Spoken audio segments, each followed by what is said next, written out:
All right, here we go. Happy Sunday to everybody. Well, not so happy because the Knicks lose another devastating game in crunch time. They played three and a quarter good quarters, but once again, Tommy D, man, the Knicks just could not close down the stretch. They have a 5 minute lead with 8 minutes to go in the fourth quarter, and the wheels fell off totally, man. What'd you see out there down the stretch from this team?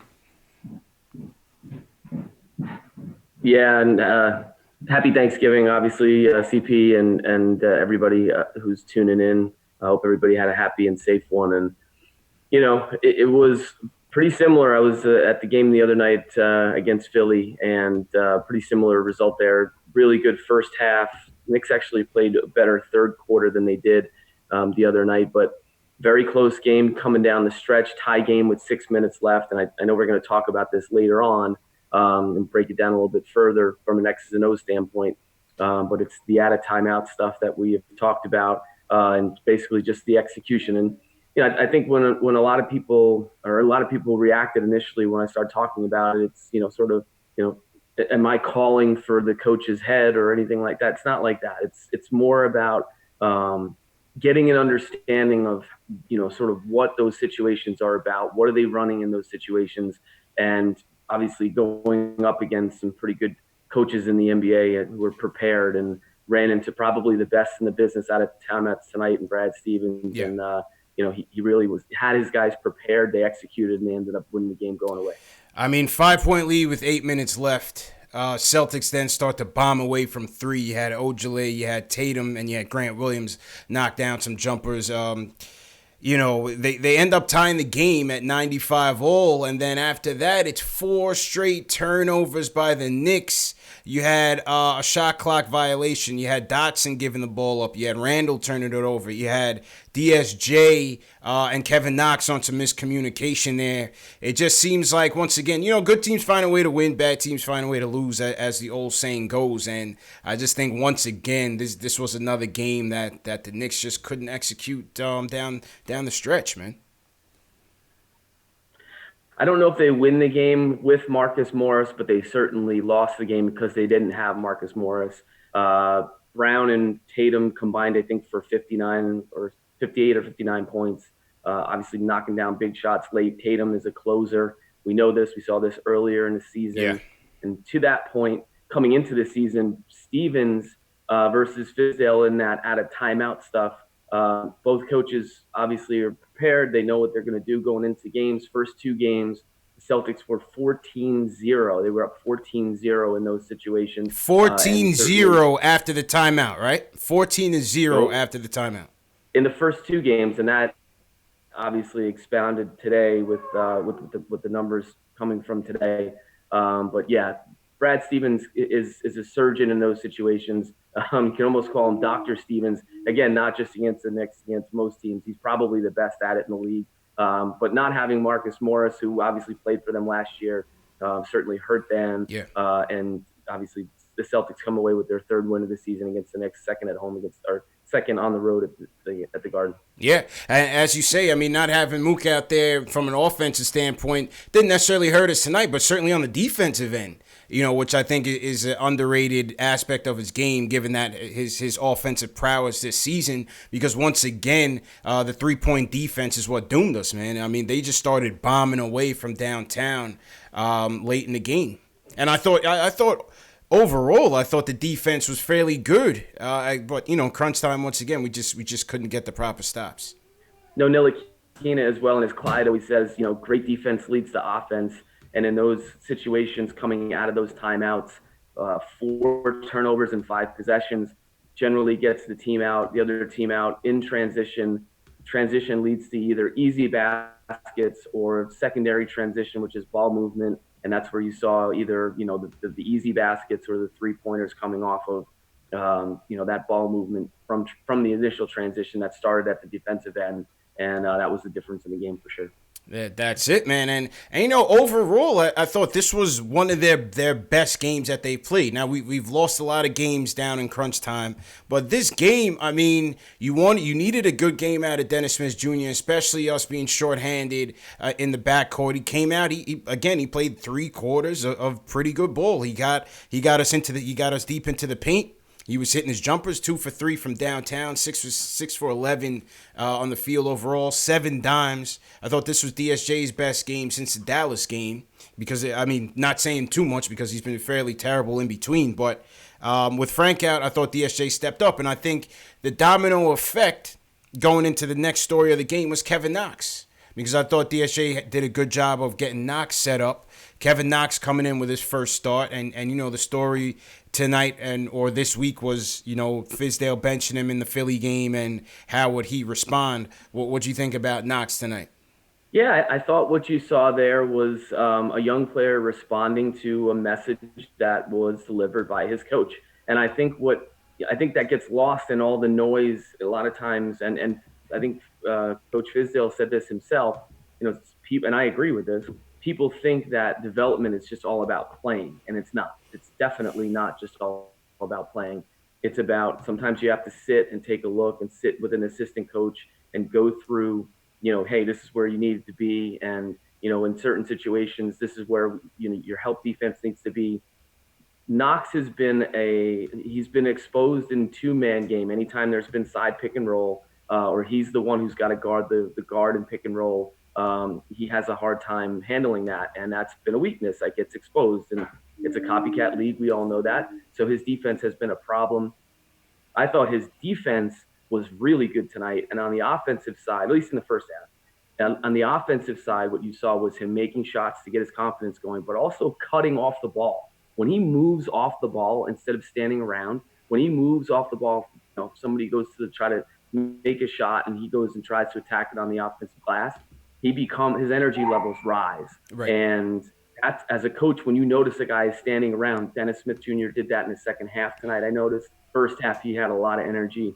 Then you have to wonder what's going on with the energy. And from a coaching standpoint, I think they did a great job in getting a message sent to him the other night against Philly, and then having him come out and playing a pretty productive game overall, especially in the first half. That was good. A good sign for him, and he took a step forward. Definitely a good sign, because you mentioned energy, and that was another topic that they brought up on the broadcast, and a topic for Knox since we drafted him. It's been about the motor and how to keep him involved and how to get his energy up. And the Knicks coaching staff went on record as saying they want to get him more aggressive and have him attacking more. As you said, his energy was a lot better, especially on the cuts. Like I said, I liked how DSJ got him involved. Again, having that dribble penetration just makes things so much easier, especially when you're spacing the floor a lot better. And again, the help defense from Knox. You saw him with a couple blocks out there tonight. So he was definitely aggressive. RJ, I thought, set a good tone for this game as well. I thought RJ did a good job on both ends, really staying aggressive and attacking. What you think about RJ tonight? I thought I thought it was his best game the other night against Philadelphia in the Garden.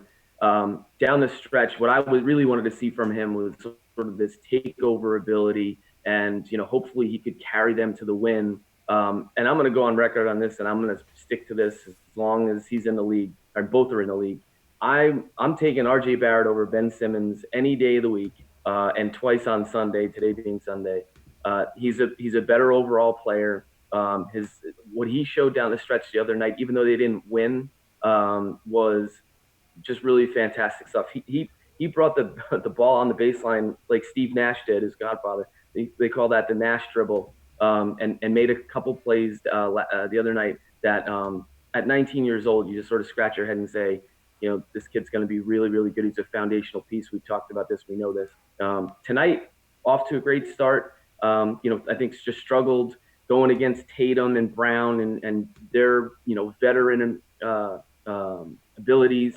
Tatum coming from behind once with the block, I think early in the game, and then Stevens sort of game planning around him, which is such a compliment to a young player. So he's going to continue to learn from that for sure. But I thought he did have a really good game, coming off probably his best game as a pro the other night. Yeah, and you mentioned those baseline dribbles, man. He's been really, really good at that. I Like love every that. time I see him doing that, I'm like, I cringe, like it's a turnover waiting to happen. But he makes something out of it, and ends up usually getting assists or hockey assists, along the way. So I thought RJ was definitely solid tonight. Dotson, I thought, gave us some good minutes in the first half on both ends as well. You know, he was typical Dotson, just getting after it on the defensive end, knocked down a couple threes here and there. I thought Dotson set a good tone for us as well.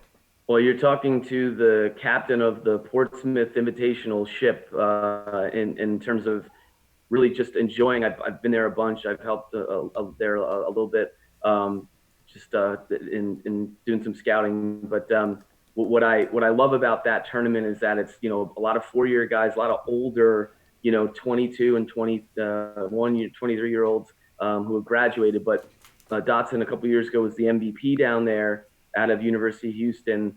The Knicks selected him. He's been, to me, a really good two-way player. Obviously, coming off the shoulder surgery, hasn't been completely healthy coming into the year. Coming into form here, played some really good minutes the other night. He's active. His energy level is always very strong. He's a total pro. He's going to guard the one. He's going to guard the two. He'll get loose balls and hasn't really shot it well yet, Yeah. as we've seen. We've seen him shoot it a lot better. But when he starts to do that, then I think you're going to see him and his confidence rise overall. And certainly, I think they have it as sort of a Dotson Trier thing, and Dotson's in the lead for now. And when getting the minutes, and he's rewarding them with his effort for sure. Yeah, he played well with his minutes. It's just unfortunate, man. It's just unfortunate that these guys can't yet really just come together down in crunch time. I mean, what would you attribute that to? Do you think it's the point guard, just not getting us where we need to be in crunch time, because obviously it ends up back in Julius's hands trying to force a play here and there. What do you think it is? I think it's a combination of a lot of things. First and foremost, I think it's combinations. Okay, it's who's on the floor with who and why. Smith on the floor tonight with Knox. They weren't on the floor together the other night. So in those situations, you're playing against a completely different team. Yes, you're playing at home, but you're just not used to the experience. Maybe everybody always talks about next man up, but that always isn't something that can happen if guys just aren't maybe mentally prepared, and not understanding the opponent. Who the Celtics are, you feel like, but I just feel with where Randall is now and what they're trying to accomplish, it's very similar to football. And I think I heard Wally say this in the post game, not having a quarterback who can run sort of the 2-minute drill. When you have turnovers out of timeout situations, then you've got to really make it simple. It's like if your young quarterback throws an interception, next time you get the ball, you're probably going to be running a lot of, run plays and, screen passes and just really basic stuff so you don't turn the ball over again. So what they did with Randall is sort of, just sort of this flex cut and then have him post up on the right block and see if he could go to work in isolation, draw some double teams. So that's really, it's not an imaginative offense, but it's not because they don't know to create that offense. It's more to protect the basketball after they'd already turned it over a lot. So it comes down to execution. It comes down to pairings, matchups, who's on the floor. And they've just ended up on the wrong side of those really for the better part of the season. Execution, man, as you said. I mean, down that stretch, once again, we're tied up and 4 straight turnovers. Again, Dotson just basically handing the ball off to Jaylen Brown. You had the Julius, the shot clock violation, shooting a 3 ball. Just not smart basketball, man. Just not smart basketball. So let's talk about those two. The high entry post pass is a hard pass, difficult. And especially if, the guy who you're passing it to, who is basically essentially posting up at the elbow or the high post or the 3-point line, wherever he ends up, it really has to seal off the defender who, can be very aggressive in that situation. If it's a Randall who's not the fastest guy, and that's not going to be a dunk if he goes for a steal and doesn't get it, right? So I wouldn't necessarily put Dotson in the position to make that pass. I think it's a tough situation. I'm not going to say I wouldn't know how to do it. What do I know? But, Yeah.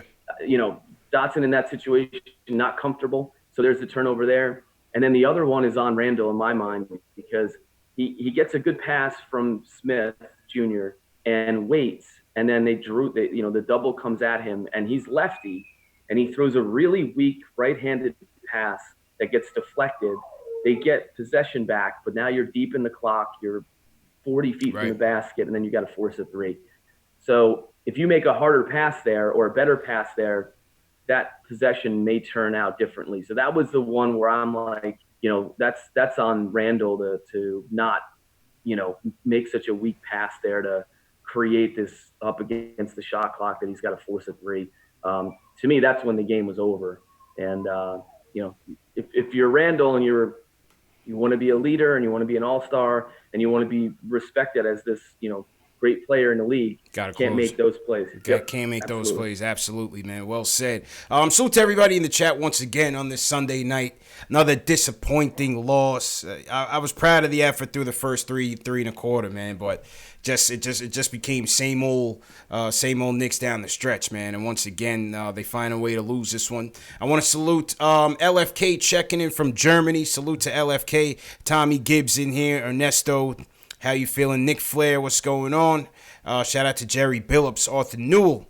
This is Postgame Live, CP from Knicks Fan TV. No Jay Ellis tonight, but we got Tommy D joining us tonight. And after we take calls, we're going to take a look at some more film on the Knicks after timeout execution or lack thereof. Is it the strategy? Is it the execution by the players? Is it the play itself? We're going to take a little bit of a deep dive into that, and Tommy will orchestrate that. So hit that thumbs up button for you boys. Make sure if you guys are new, make sure you subscribe to the channel. Share these videos as well. And let's see who's first up. First up, we're going to go to Will from LI. Wants to talk about the game overall. Will, how you feeling, man? Yo. Hello? Yep. Oh, yo. All right, my bad. I was switching up my thing. Yo, what's up, CP? What's up, Tommy? How y'all doing? What's up, man? You on speakerphone, man? You got to talk a little bit louder, bro. No, I got my AirPods and shit, but yeah, I think, my bad. Hold on, let me try to fix this up. Okay, go ahead, man. There we go. All right. Yeah, all right, man. It was a valiant effort. I liked it. I like what I saw. I like to see the team fighting and everything like that, but these losses are really starting to hit, man. I don't know. I mean, on the bright side, Knox came out of the doldrums, right? DSJ played well. And Randall, over the last couple of games, he's been pretty good in terms of not forcing it and, being, just a solid player. And I think that's going to help us in the future. But these losses, I think they're starting to get to these players' head mentally. And they just know, like, once the stretch comes down and they aren't, they're close, they can't finish it. And they know it's because, we don't have that finisher. We just don't have it. Nobody's stepping up to be that finisher. Everybody's like, messing up. I think it starts with the guard play. But, I can't knock on DSJ even though he did do good. He did cause some turnovers, but overall he did a pretty good job and it was nice to see. But I don't know, man. We gotta get Morris out of here. We didn't have him, but just to see Knox play a little bit better, we need more of that. And for the most part, we just need the season to hurry up and finish up because this is painful. Like, my girl's over here watching the game and she doesn't know anything about basketball, yet she's over here talking about it. This is bad. This is I got a question. I got a question. Tommy, man. Why does Morris have to go? Go ahead. Why does Morris have to go? Because Knox and as much as I love Morris, that's Knox's position. Yeah. I feel like Knox is a tweener between 3 and 4, and between Morris and Randall. We all know Randall's not going to go. To me personally, Tommy, I think they should. If they're not going anywhere, I think they should look to trade him and see if they want to bring him back next season. See what's up. I mean, I would go to him and say, hey, go play for a contender. and see if they can get back into the first round. That's how I would take things with Morris. I think he's having a career year offensively. I would definitely entertain. If you can get into the first round, I would definitely trade him. Definitely. Oh, Absolutely. Absolutely. I'm sure that's just for I'm sure. development. I just don't see it. Yeah, go ahead, Tommy. Well, my thing is, you don't have to make a contract decision on Knox, right? So he can develop however he's going to develop this year, right? He can play some minutes. He can spend extra time in practice. He can spend extra time in the locker room. If he's got to store in the film room, if he's got to go to Westchester, not saying he's going to go, but you don't have to make a roster decision or a financial commitment decision on him, which is why the other veterans are there. So I agree that if there's a really good trade opportunity, then fine. But just to get rid of a guy, I think that was the question. You don't want to just get rid of a guy who plays. Morris is leading the league. It's probably not going to last, but he's leading the league in three-point shooting. Yeah. He's three-point percentage. He's as tough as nails. He really is in a lot of ways. He epitomizes what a Knick is and should be. So that's where it's like the dismissiveness. I see it a lot on Twitter. It's like, okay, if you're going to lose with Knox. And it's like, well, no. You could lose with Morris and keep Morris moving forward, and then maybe there's an opportunity to move a Randall or to move a Portis down the line. Yeah. I wouldn't just get rid of a guy just because you want to play a younger guy. That doesn't I don't think that's really sound strategy. I mean, to me, that guy is Portis. To me, now he played a little bit better tonight, but I think there has to come a point where Knox gets those minutes over Portis. I would not prioritize him over Kevin Knox's playing time for sure. And on the flip side, I do agree. Knox wants to. They want him to earn it, and Berman came out with an article today or yesterday saying that some of the veterans last year didn't like how Fizz was handling, Knox in terms of holding him accountable. Maybe does that have something to do with how they're handling it this year? I don't know. Take it for what it's worth, but like I said, I think Portis is the guy I would look at for Knox to get those minutes at the floor. I just find it interesting, just to finish on that thought, like Morris's level never changes.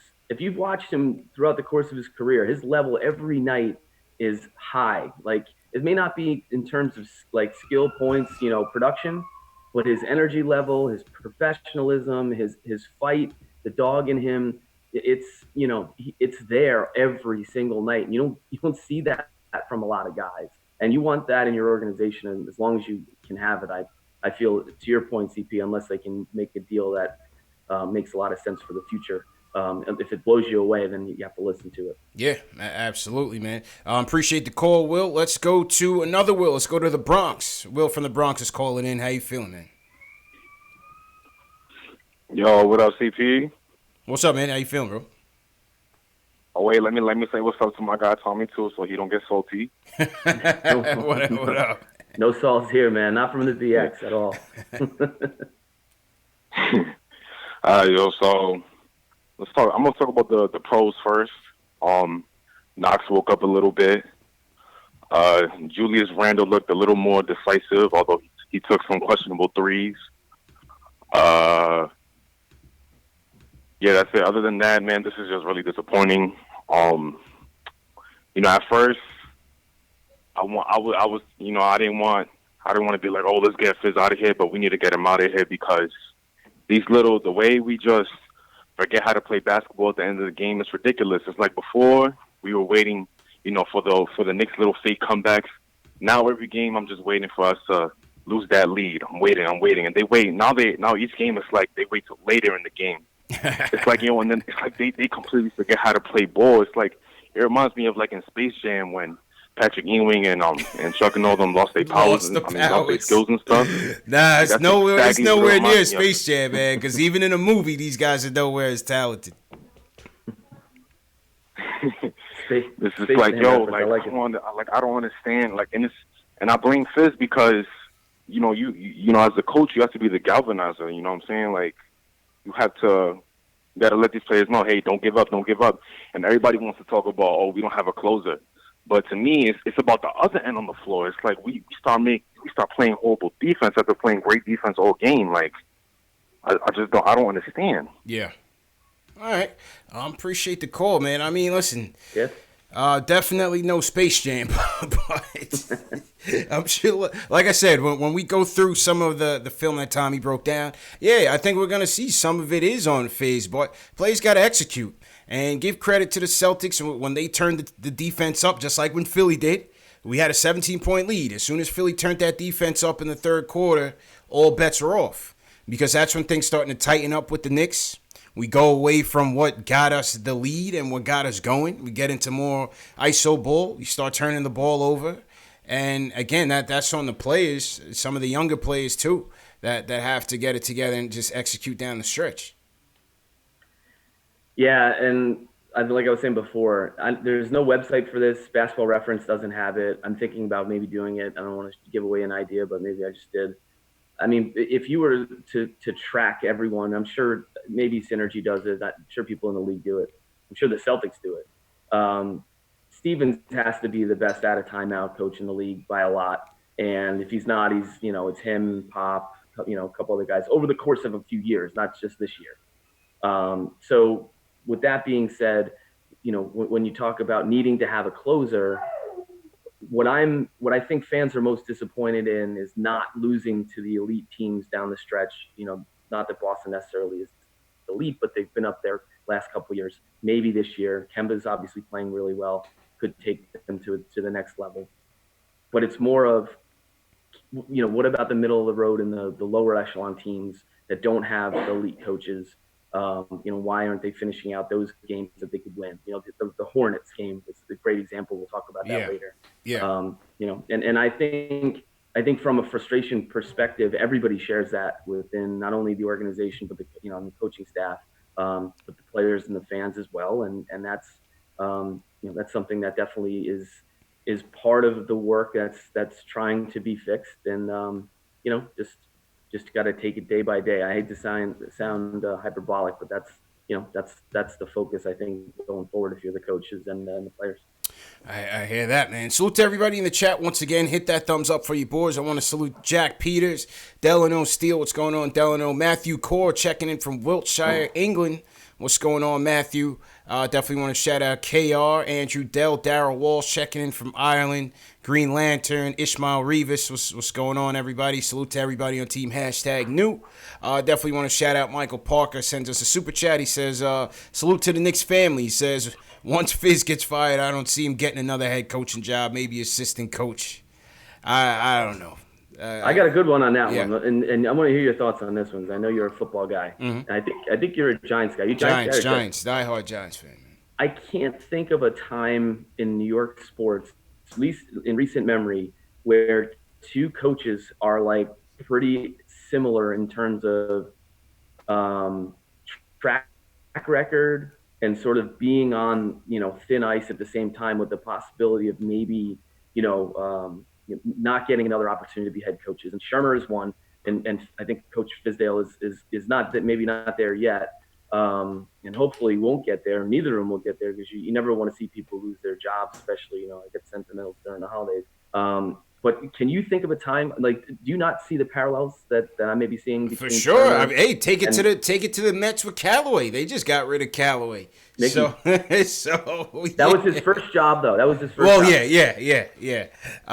It's not a good sign right now. Not a good sign for New York sports. Not at all. I'm not on the Fire Fizz bandwagon, man. I tell these guys all the time, I'm just not with it. I don't see the point in doing a midseason firing. Again, I'd like to see what he does with the talent upgrade, but if you're asking me if I trust him with the development of the youngsters right now, I'm going to lead towards no. But I would like to see if it can improve.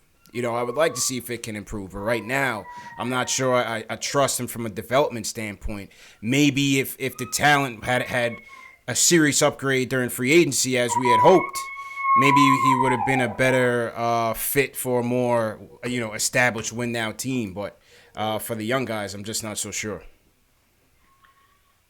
The guy's a basketball guy. He's a basketball lifer. He's going to be great whatever he does. If it's a coordinator's position, maybe he gets another opportunity.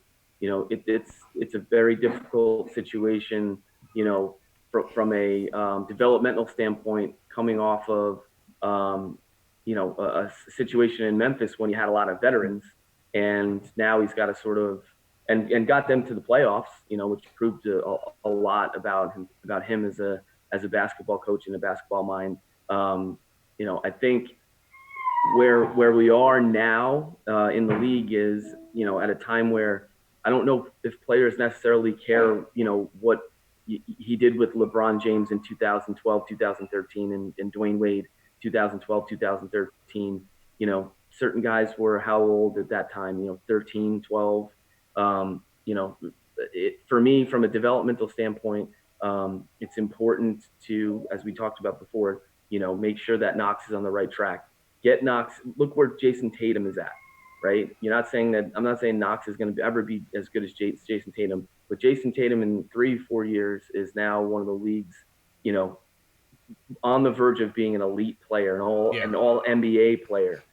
And Jaylen Brown, who coming out, I wasn't a big fan of. I didn't think he was going to really translate. He was a wing who couldn't really shoot, didn't have great form, not a lot of flexibility, but all of a sudden has come into a situation, come into his own, and now is a legitimate scorer in the NBA, and is not a all-star, but maybe he's right at that caliber if things break right for him. But he's a really good third or fourth player on a very, very good team.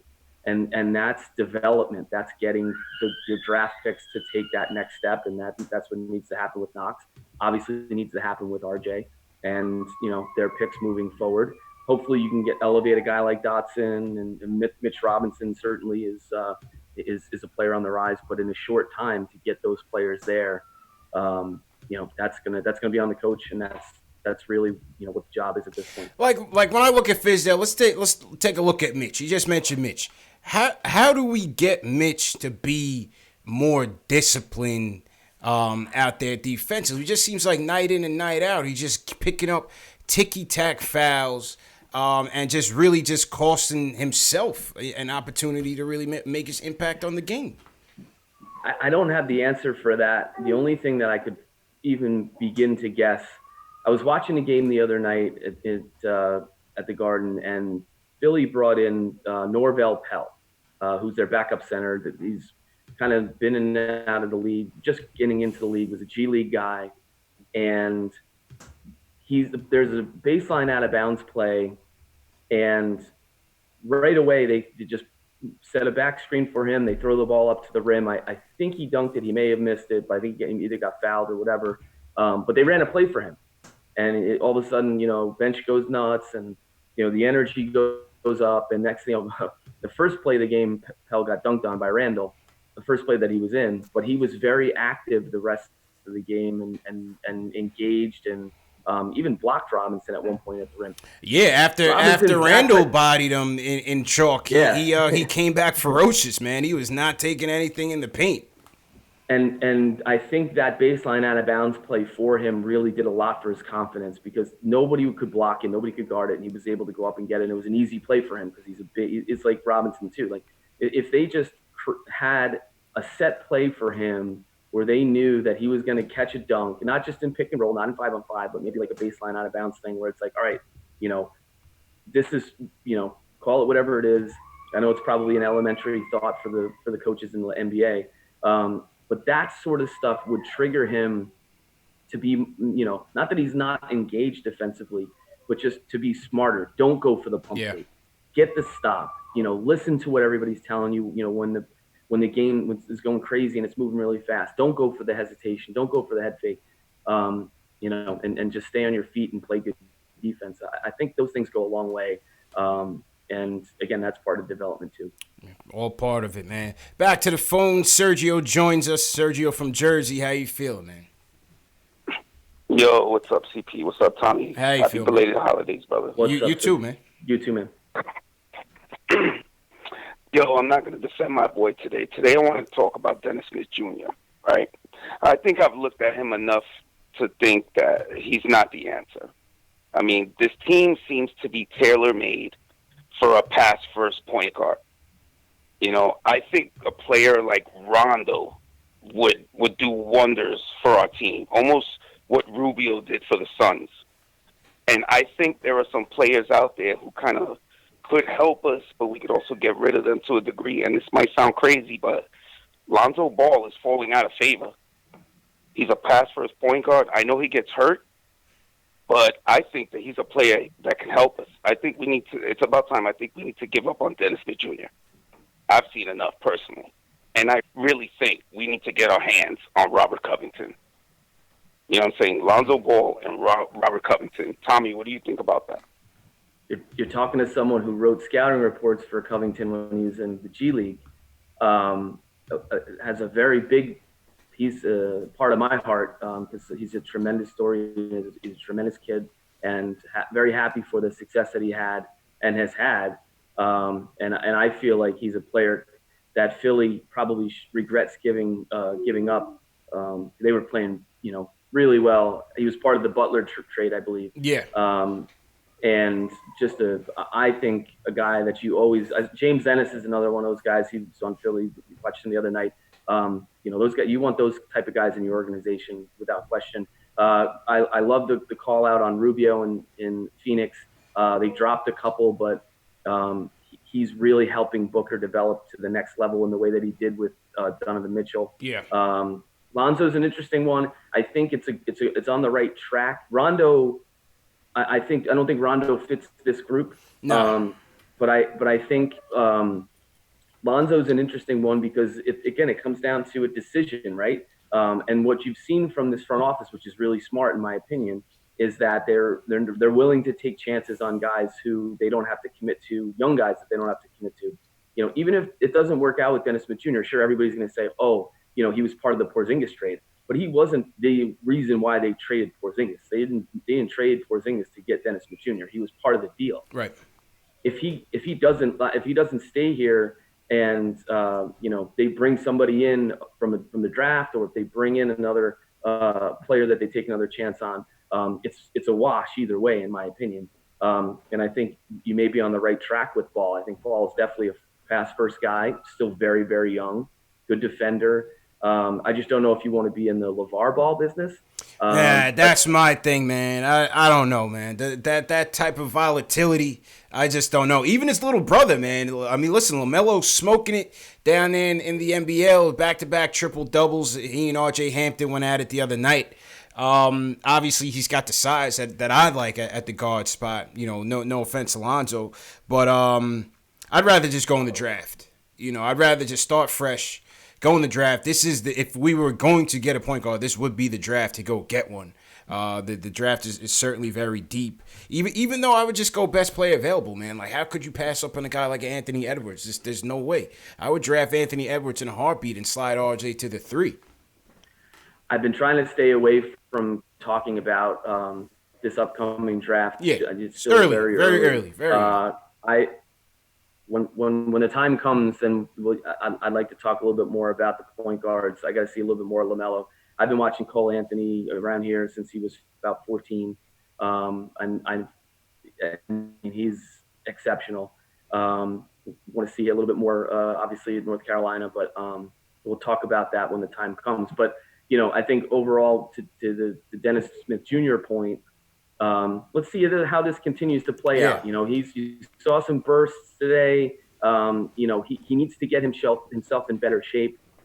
Just coming back, he hasn't played. His back's been an issue. So let's see what the future holds here. I'm with it too, man. I'm definitely with it too. Like I said, I definitely don't want to see them just completely give up on the kid. But he's been puzzling. Let's just be honest. We definitely we're looking forward to seeing what type of season he would come with based on the trade last year. And it's been a more down than up so far. Again, tonight he looked pretty good. I don't know if that was an extension of minutes. Or what, it's left to be seen. Let's see what happens tomorrow. We don't know what Frank's status is going to be, so let's see how DSJ comes out tomorrow, going against a dog like Bledsoe and those guys, man. And I know everybody roots for every player for the most part, and for me, Frank may have played his best game as a pro against Philly too the other night, and maybe not his best game, maybe his best overall game. He was very active. Really good passing, rebounding, etc. And then to have him get hurt, hopefully that's not serious. It's just that's how crazy the league is. He starts the game and misses the layup, comes back down, drills the three, and is playing. You could see he's playing with a lot of swagger, and that's what they want him to play with, and he's starting to respond. And then it's the unfortunate injury happened, so we'll have to see what happens there. But I think we could agree he's taken his game to a different level in a place or at a time where Smith hasn't yet. So maybe now it's Dennis's turn to see if he can take a step forward. Elevate. Agreed. I think we can agree. We've seen a different Frank this year at times, and that's a positive.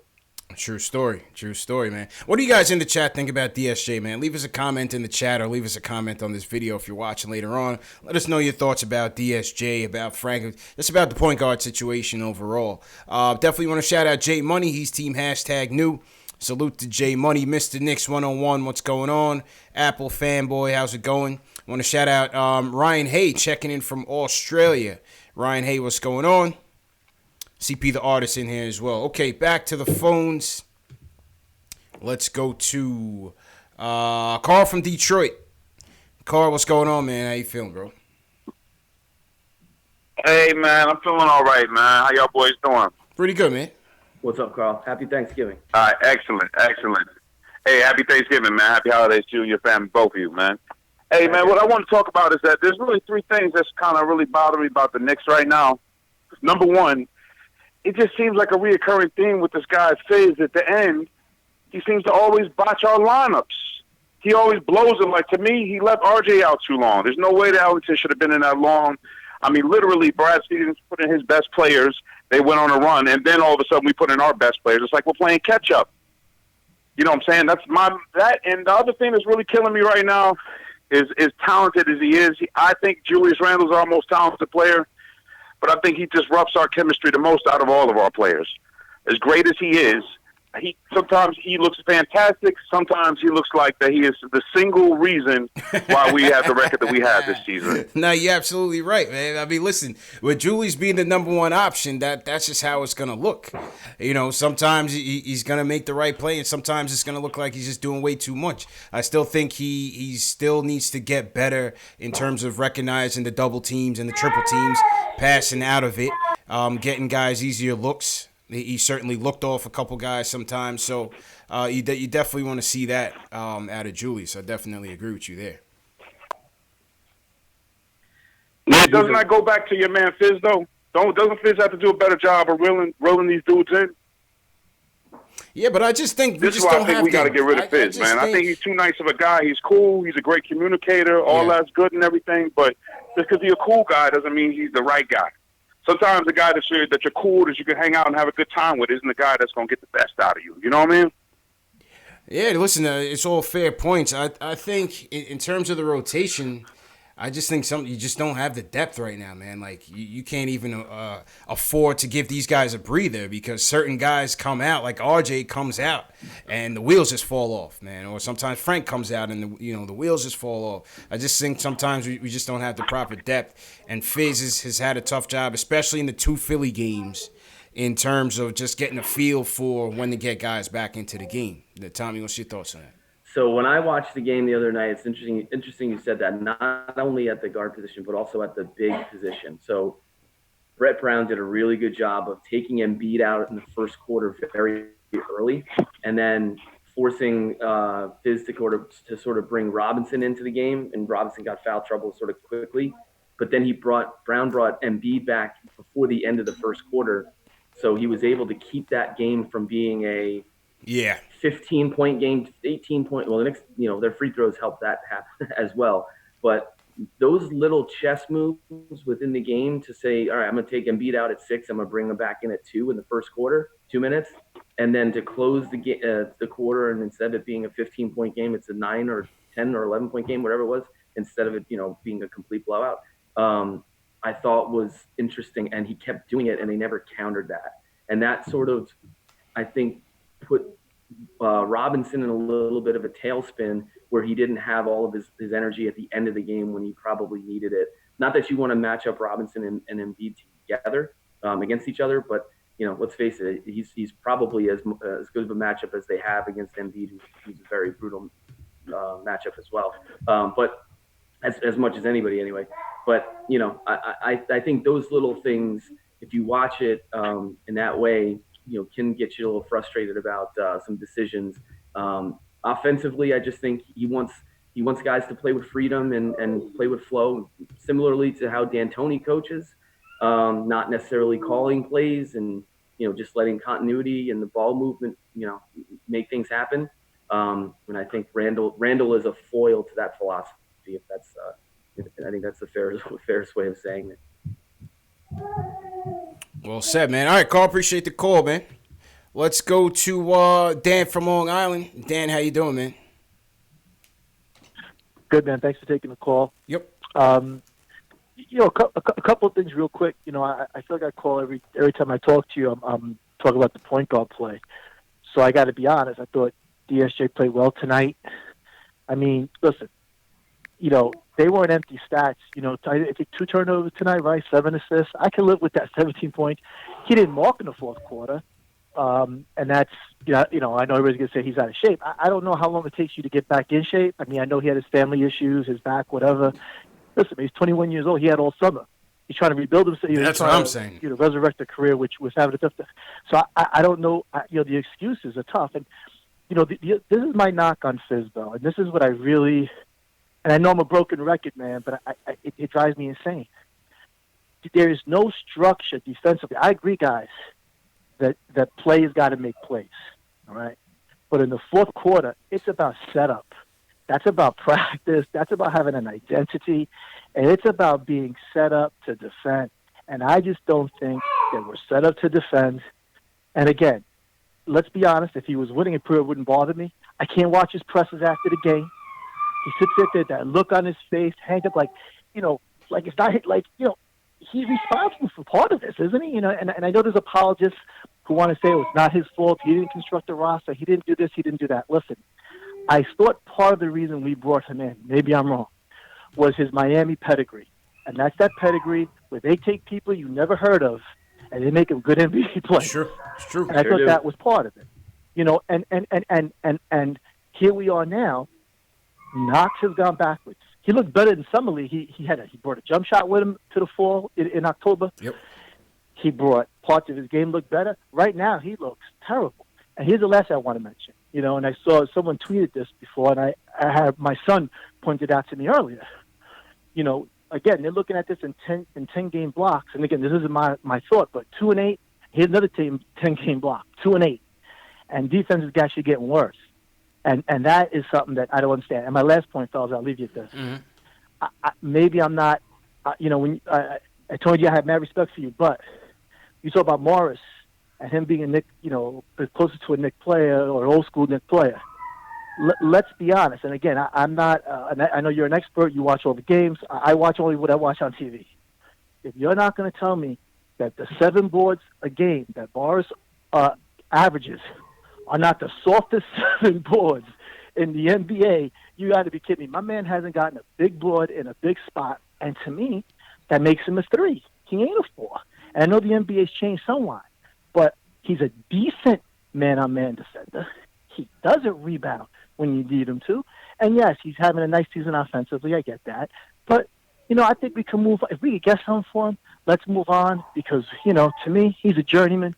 Knox is a lottery pick. He's here for a reason. Right. I need to see him play. And I know you said before, why not play both? If Fizdale could work that out, great, but he doesn't seem to be doing it now. Gentlemen, thank you for taking my call. Appreciate it, Dan. Good call, man. Great good call. Point, Dan. Tommy, which point you want to take first? The Morris point or the Fizdale point? Yeah, I think rebounds, from you have to look at it more closely from a tough rebound perspective, clutch rebounding. I just see him as a player that is boxing out a guy, making a play for another guy. You want to call him hockey assist rebounds, whatever you want to call it. Like his positioning is always really good. He can make shots off the catch. He's a screener. He's gonna body guys. I think he's a good overall 2-way player on a really, really good team. I'm not saying he's a guy that is going to be your starting 3 or your starting 4, if you're a 55-win team. Although he was on the Celtics, right? He was a player that would start. He's a rotation piece. He was, I think they miss him, and I think they're going to miss his toughness come playoff time, and that's when we'll really see, the value of him and what he meant to them. What he means to the Knicks now on a 4-16 team. I can see that it's he's not getting all the rebounds in November, and that maybe that's not the type of player that he is. I just like that he every single night, as I said before, since he's been in the league and he's settled down, and he's always played with the edge. He's always played with the energy. You know what you're going to get from him every night. That's a professional. That's a pro. And there's a lot of those guys, and the really good teams have all of those guys, seemingly. But on a young team, you want to teach that to the younger players, and that's why I think I have a big affinity for him. Yeah. He's not the greatest player in the world, but I like him. And I always like have. him. I like Morris. Trust me, I like him. And if this team was in a different space, I would definitely advocate for keeping him because, listen, he's having a career year. His points are up. His rebounds are up. He's averaging 6 boards a year compared to the 4. As you said, what type of rebounds is he getting? When is he getting it in crunch time? All that matters. I haven't really looked at it in that regard. That's something I'll have to take a closer look at. But I think his 3-point shooting numbers are up. I think overall his defense is pretty good. So I like what Morris is giving us, but I agree with Dan that if you can get a good deal for him, I would certainly look to move him. I think we all agree on that. Yeah, this was Mike Vorkanov's tweet. He says the press conference before Scott Perry and Steve Mills was November 10th. They said they wanted to take a look at things in 10-game blocks. First 10 games, Knicks are 2-8, 30th in offensive rating, 21st in defensive rating. The last 10, they're 2-8, 24th in offensive rating, 23 in defensive rating. So I would say a little bit more of the same. Offense, I guess, has ticked up a little bit. But again, I think, you want to look at the signs in the game, right? How are they competing? How are the young guys playing? How's RJ doing? How's Frank? How's DSJ? Mitch? I think we still have to look at it from the development lens more so than the wins and losses. But what's your take on that? The press, we haven't talked about the press conference, have we? I guess not. I think, when it first happened, we definitely did. We did, okay. Yeah.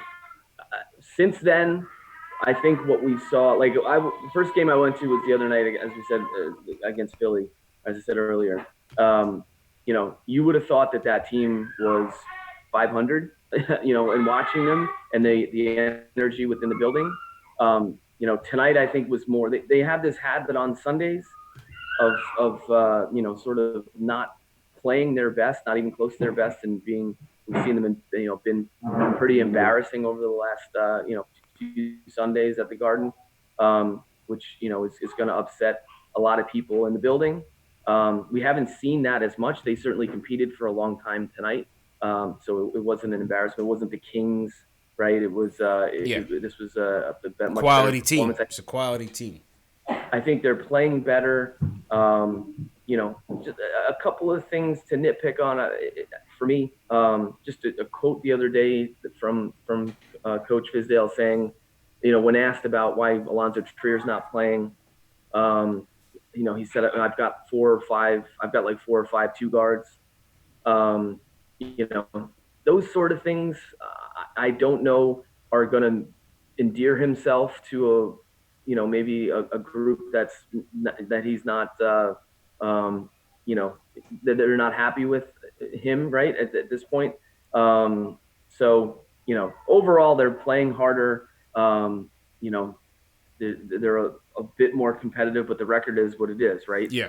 Two clips in a row, a quarter into the season, you're talking about 4-16 overall, 2-8. A quarter of the way through, do the simple math, that's 16 wins.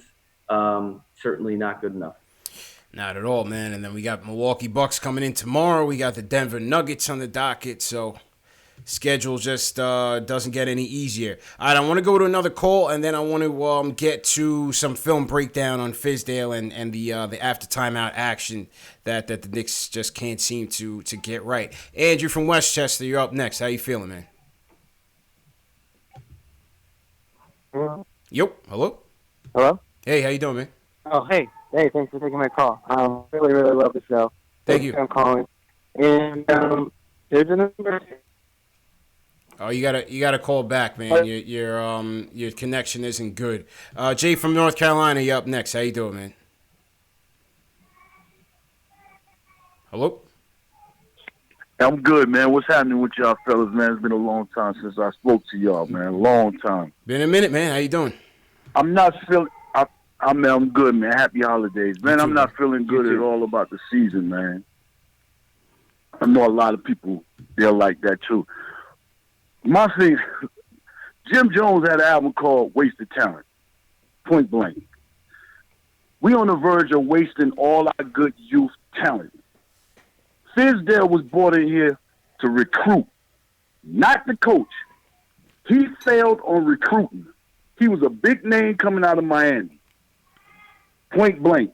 If he didn't bring in a recruit, we probably gonna need to get rid of him. But our young crop, we got to develop them, man. We got to develop them. The last time I spoke to you, I said the same thing. The reason why them guys didn't come over here to New York and went to Brooklyn, because them guys was ready. We got to get our crop ready for the 2022 free agency. So who's your coach? Right who's your now, coaching we are answer? not. Who's your guy? Who's my coaching answer? Yeah. Who I got? Yep.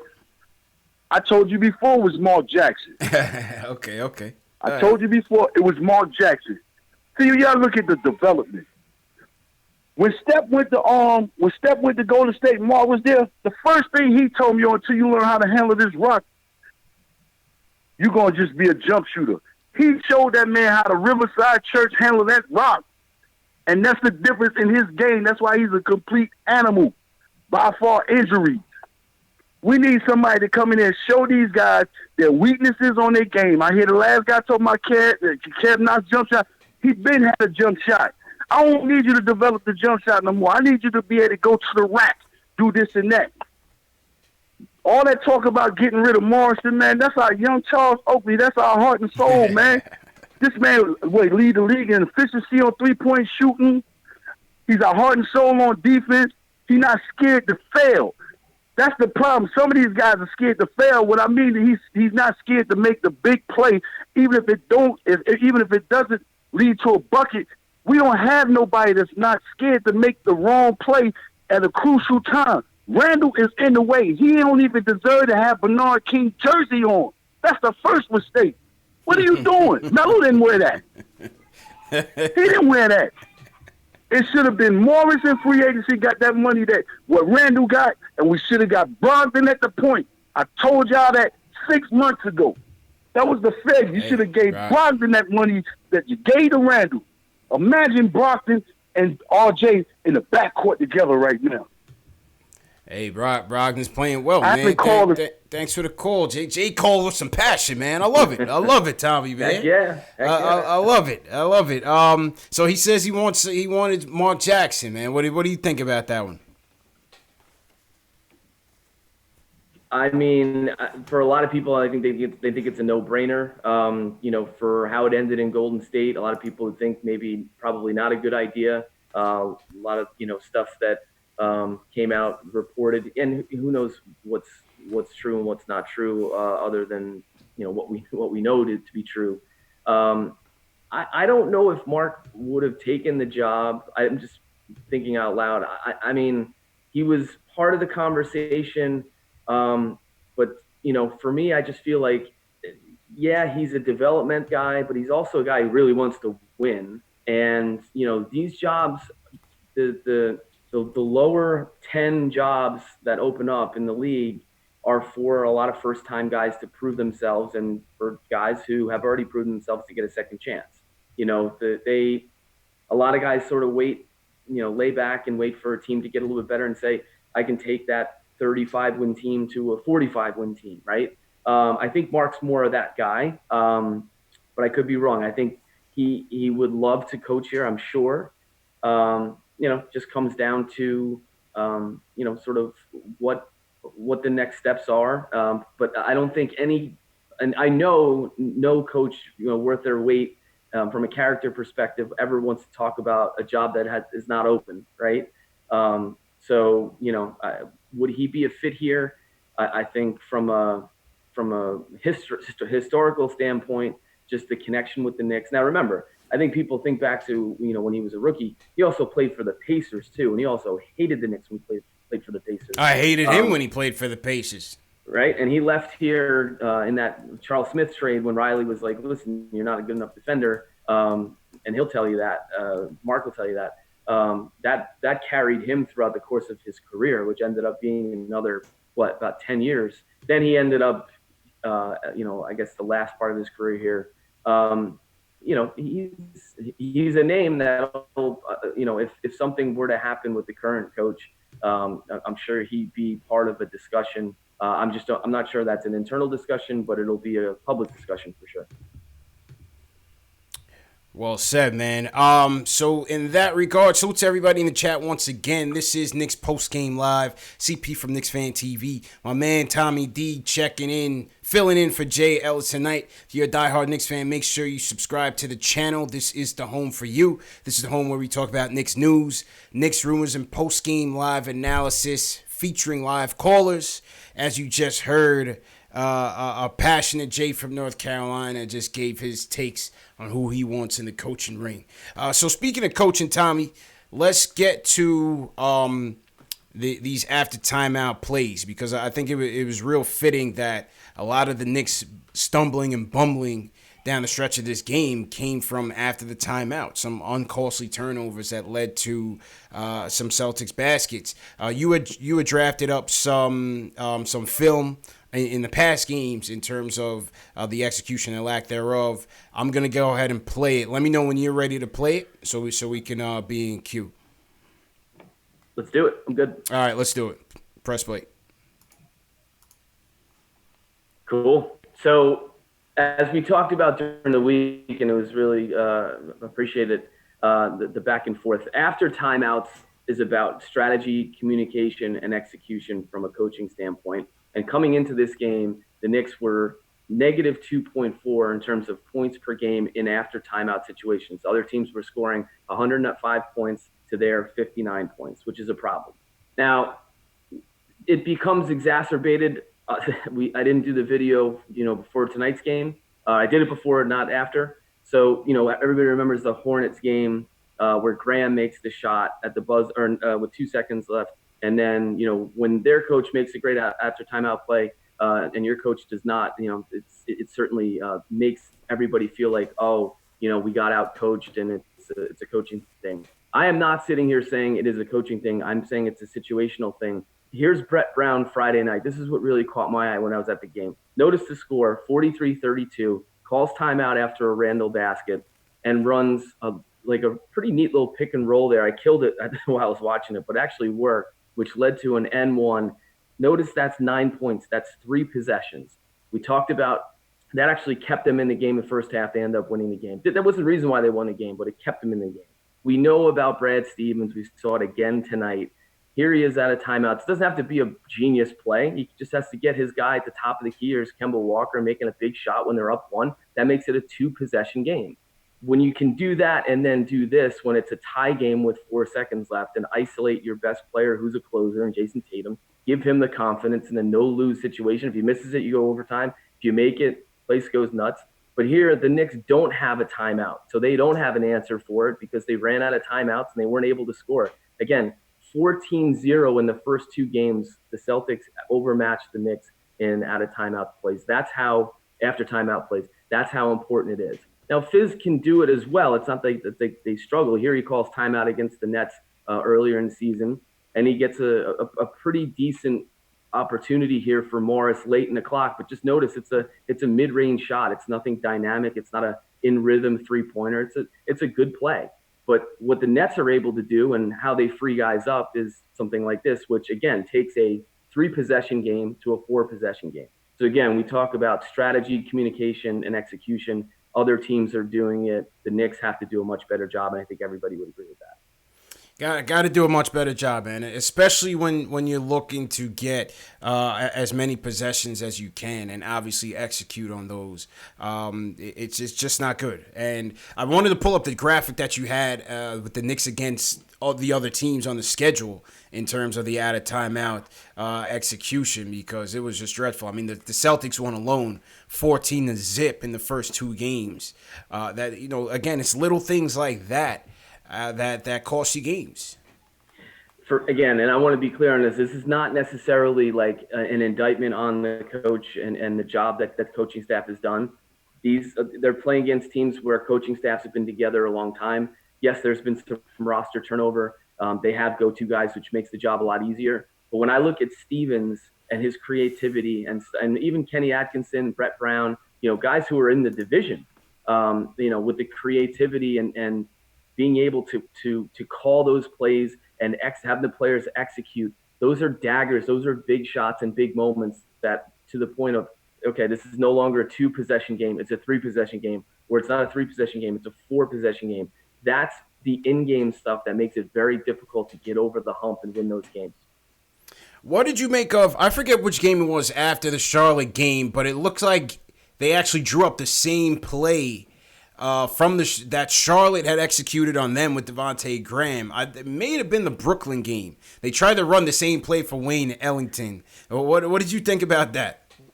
He likes to run plays for Ellington, which I like, because Ellington's a heck of a shooter, and you're going to get some 3-point looks as long as you execute properly. That Hornets possession at the end of that game, if you look at the picture of Frank defending it, his hand was right almost on the ball. He almost got a piece of it. In fact, afterwards he said he thought he got a piece of it. That was run so perfectly, perfect cut, perfect bounce pass.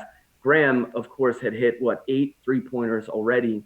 I think where maybe the decision needs to improve a little bit is you can't just bring Ellington in off the bench when he hasn't really played a lot of minutes or made any shots. He's not that great of a shooter. He's a great shooter, but if he hits 4 or 5 and then you want to run something for him in a spot when he's in a flow, you're going to have a better chance than just kind of bringing him off the bench and then running something for him when he's cold, because that's, I think the odds of that going in are a lot smaller. Yeah, absolutely, man. Listen, you just gotta hope again when you're talking about improvements. Those are certainly some things to pay attention to as this team continues forward, and hoping they can continue to execute, draw up a bit better plays there after the timeouts, because again, it's crucial. And I think also the communication. I think the communication has been off on these as well, as you noted. Also on the defensive end. A caller a while ago had called in about some of the lack of defense, and I think a lot of it is, again, just not rotating, not communicating, and they've mentioned the trust word. They've brought it up several times. The players just not really trusting each other on the defensive end. That leads to a lack of communication, and it just the plays just break down, and you're getting wide open 3-point looks. A lot of it too is also experience. If a guy's coming to set a screen, a lot of times young players will move before the screen gets there, and that sort of nullifies the screen. I've seen Knox do that. Knox loves to leave before the screen gets there, so his defender is able to get through the screen instead of having to run into the screen. I think that's where Coach Fizdale relies a lot on Ellington, because he does have that savviness to be able to free himself, even though he's not the greatest athlete in the world. He's not the fastest guy. But he's able to get a shot off. Again, being a young player, it takes time to learn, and it takes learning under, veteran players, which again, we go back to this Knox conversation of, if you're going to lose, give him experience, let him play. He's not going to get better if he's playing and making the same mistakes, because he hasn't learned from anybody that he's played with. So, and again, they don't have to make a financial commitment to him yet. So I think they can nurture him a little bit more this year, and if it means spending some time on the bench, I'm fine with that. Yeah, it's certainly been left for debate on the best way to approach this Knox situation. I just think, listen, it's just human nature from the fan base, tired of seeing these guys rack up losing, and the whole thought process is why lose with these veteran players that have no future here. On the flip side, I could understand, getting these guys some more minutes. Obviously, Portis is a guy I would like to trade. If you can trade a Ellington, I would like to trade him as well. I'm not so sure what the market commands for those type of guys compared to, say, a Morris, but it's just wishful thinking at this point. and I know they'll do their homework and explore and make calls and have the conversations around the league to see what the value is, and if there's a great opportunity, then they'll take advantage. Facts, man. Well, yeah. Well, great job on the film. Definitely looking forward to more of it, man. Appreciate that, Tommy D. Let's take a couple more calls. Let's go to Quentin from Long Island. Wants to check in. Quentin, how you doing, man? Great, Alex. And the White House had really sort of Hello? painted themselves. Doing good, fellas. Good, man. I got bad news for Knicks fans. The season is over. That we knew. I mean, I don't think you're done. Really lighting the box score up there with that one, Quentin. But come on. I think we should go after Dennis Schroeder. He's on a 3-year contract. He's a guard that can break down the defense. He's not the best defender, but we haven't had a guard like that, and he's more consistent. And I think he would be an easier trade than anything. I think it's time for us to start using our draft picks as far as trade baits and things of that. And for people that think Morris is going to stay or re-sign with the Knicks, it's out of their minds. He wanted to go to the Clippers at first, but his agent messed that up. Then he went to go to that's not what happened. San Antonio, established with Morris. Yeah. But go ahead. I'm sorry. Keep going. Yeah, finish your point. I thought that's what happened. He was going to sign with the Clippers, but his agent told him that he could get a better deal somewhere else, and it wasn't what it was. But I just don't think Morris is going to stay, because why would he want to stay with the Knicks that are not going anywhere? And he's on a 1-year contract. I think at the trade deadline, there's going to be, those teams that have the chance to win a championship, and they need that extra piece. Well, and they'll be able to give up, one of those, one of those late first-round draft picks or something like that. And especially depending on what happens with Andre Iguodala, if he signs with the Clippers, that's what, speculations are. The Lakers are almost obligated to try to match that for somebody to come off the bench and help out. But all right, appreciate the call, man. Appreciate the call. I mean, lot to unpack. Lot to unpack on the Schroeder thing. I say definitely not. Definitely not high on just going after Schroeder, just because. Again, I need a start over. I'm in the draft, Tommy. I'm in the draft. I'm not going after Schroeder. None of these. No more reclamation projects. I want to start fresh. Give me a kid with a ridiculous pedigree. Looks like we'll be in the top 5, top 6, likely. So I'm going in the draft to go get that point guard, man. And I'm not inclined to. There was a time where I'd be okay with adding first-round picks.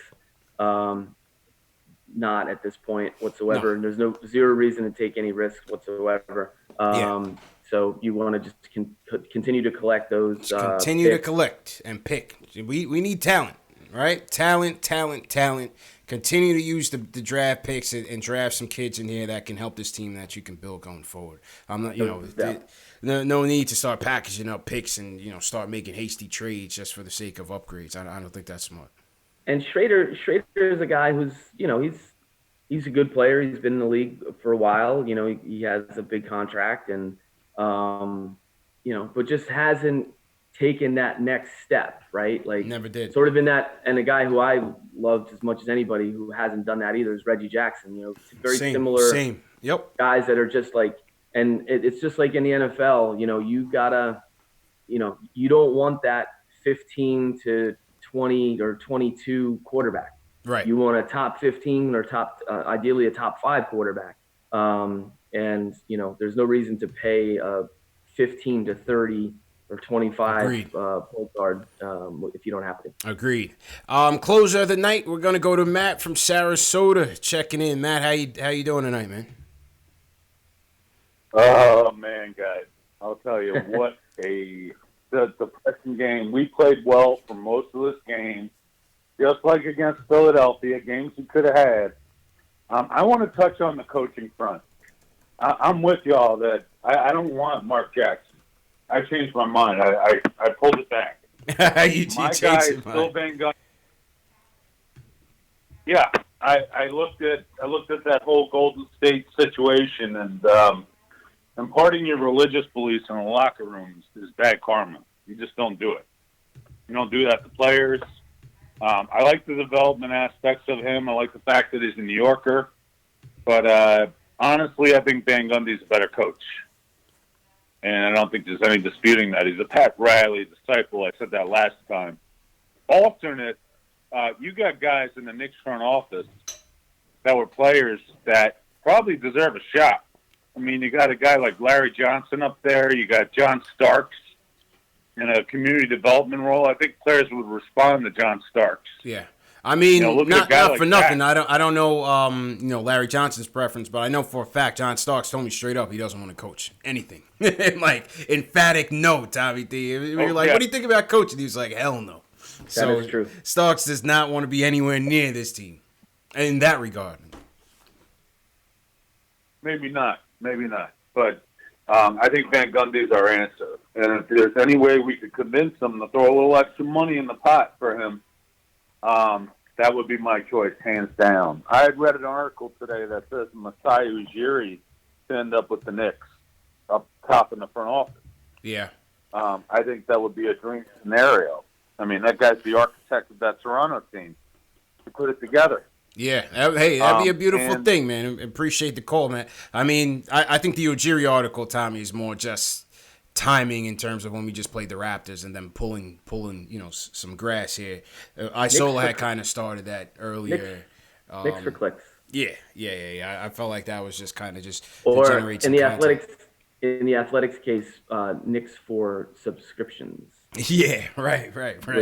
Which when they hired Frank didn't do themselves really any favor. Good thing Mike V is doing a really good job there. Yeah. Frank is not a fan favorite of the fans whatsoever. For me, let's look at it this way, right? If something, and again, I don't like doing this because these are, men with families and it's the holidays, and I don't like talking about people losing jobs.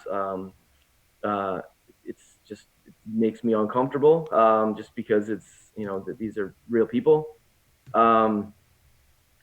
If it does happen, you're not going to go on a coaching search throughout the season, during the season, right? You're not going to go out and say, oh, these are the top, let's go interview Dave Yeager. Let's go interview Mark Jackson. Let's go interview X, Y, and Z. I don't foresee them bringing in Herb Williams, although they have done, right? No way. That was, and I love Herb. I saw Herb over the summer. He looks great. He's doing great. He's a terrific guy. Nice. And a Knicks fan favorite until he became the interim head coach, which I always thought was like, why are you giving this guy a hard time? He's doing his job. But I like Caleb Canales.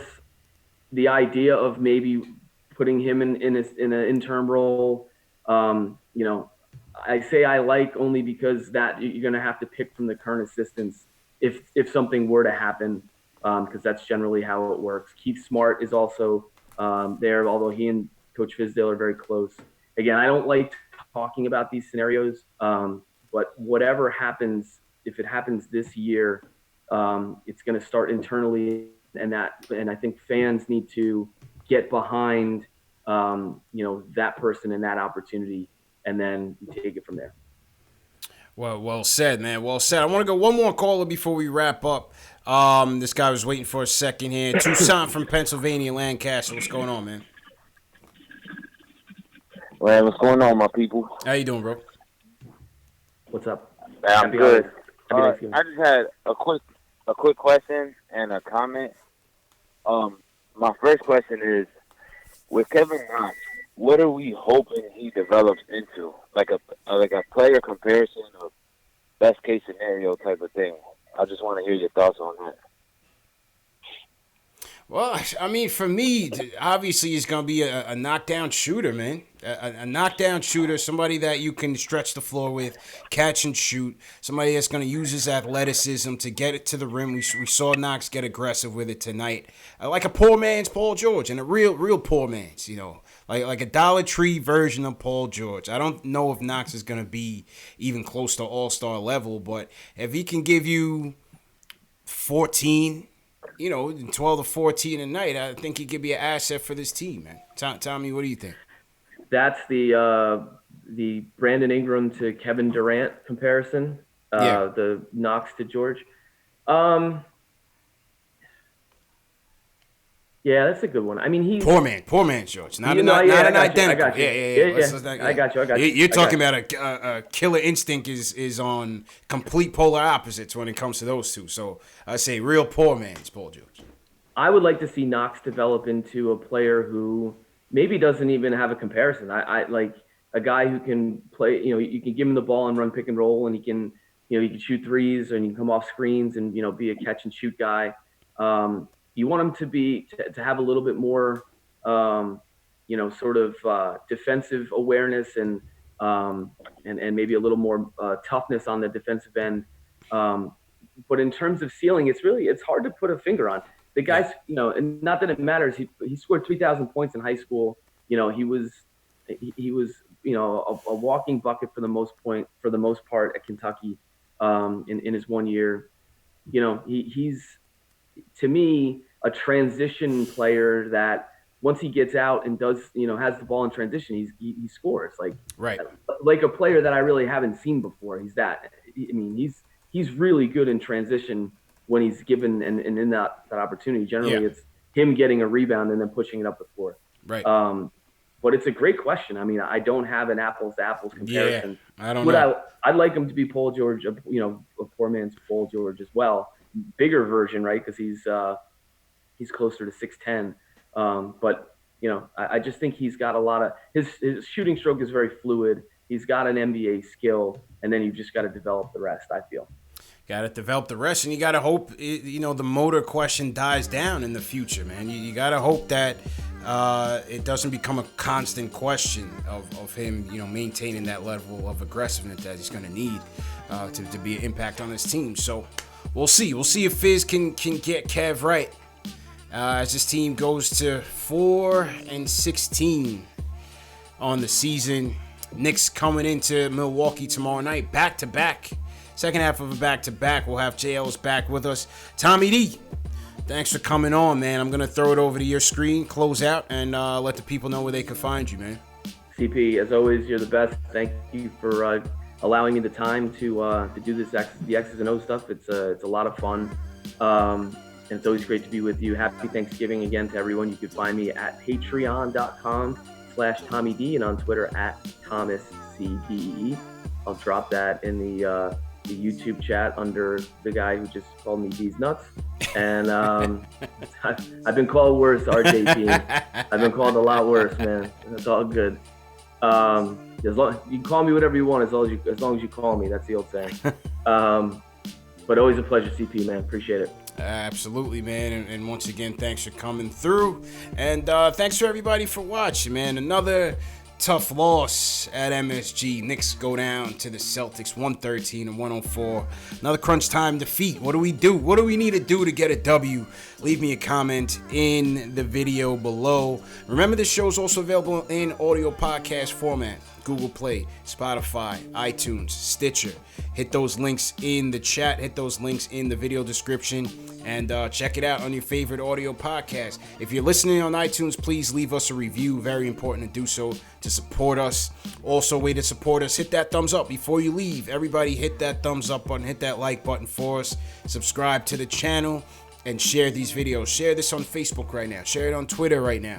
If you do it on Twitter with the hashtag PostgameNYK, we'll put you in our Twitter DM group. We'll also put you in our Discord group as well. Just another group chat that keeps the conversation going for those of you that are interested. and it's a good time, man. So once again, I want to appreciate all the mods for coming through, helping out. Dave, TM, Rome, Keith and Claire, Above the Rim. Thanks to everybody who came through. Apple Fanboy, Jack Peters. The Advocates, #new. Welcome to the program, The Advocates. KR says the Tankathon continues. Too early for that one, man, but I hear you. It's getting ugly out there. Nick Flair, appreciate it. The Shells, appreciate it.